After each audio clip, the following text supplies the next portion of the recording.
Namaste Krishna Rao garu. One pertinent question I just want to ask you is that if it can happen in China, can it happen elsewhere in other countries?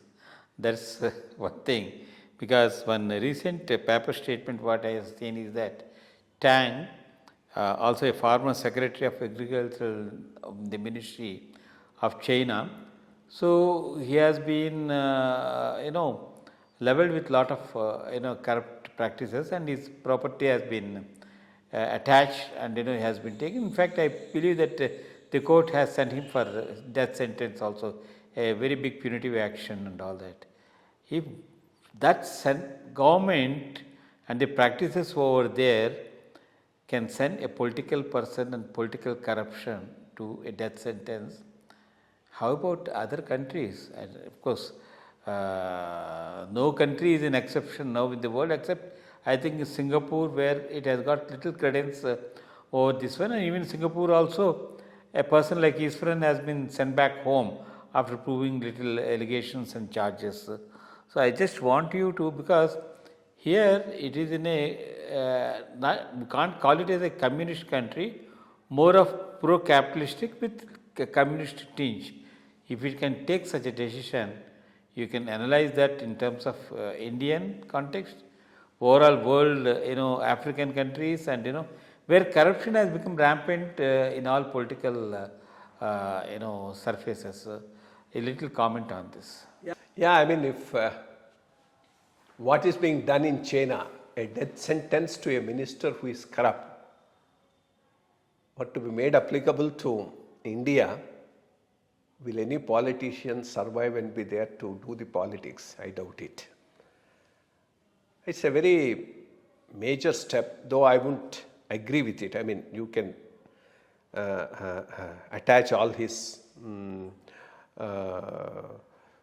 properties, send him to jail, but death sentence may not be a correct way of going it for 2-3 things. First of all, we really don't know what's happening in China because it's all bamboo curtains.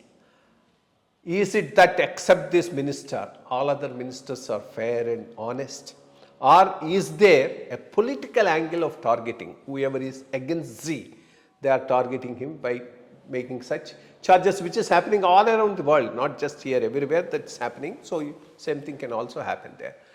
One thing is, in a country like China, you never know what is happening. When it blows up, it just explodes, like it exploded in USSR. USSR also was a communist country and supposed to be a role model other than the capitalism.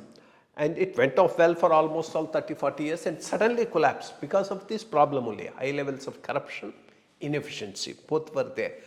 What started as a great revolution under Lenin became a terror camp under Stalin and became a free-for-all under fellows like Brezhnev, Kosygin and others who are all became highly corrupt, and finally the system itself has gone.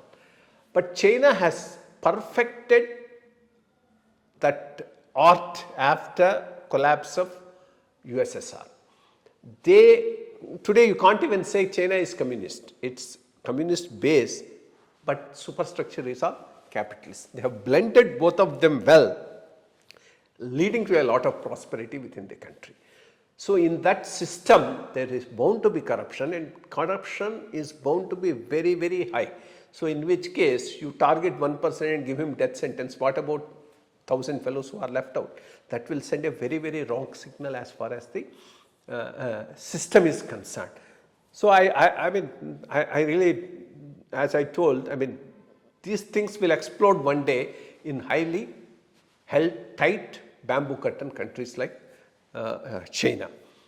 Any day liberal democracies are better because these things keep on coming out in a very, very periodic manner, and some corrective action keeps on happening, and then you go forward.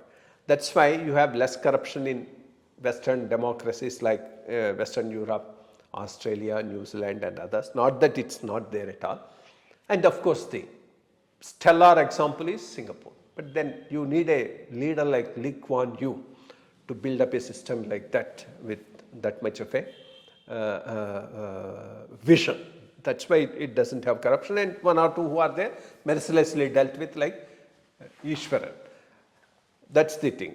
But America now has become one of the most corrupt countries. In fact, it was right from the beginning, it's become more now.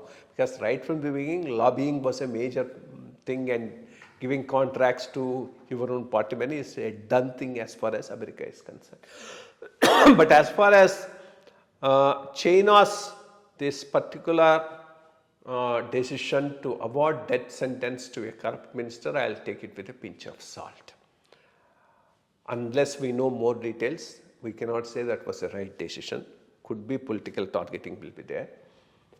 And what are the levels of corruption in China, God only knows, because it's such a closely knit country. Nobody knows what is happening with that country. Thank you, sir. Thank you very much.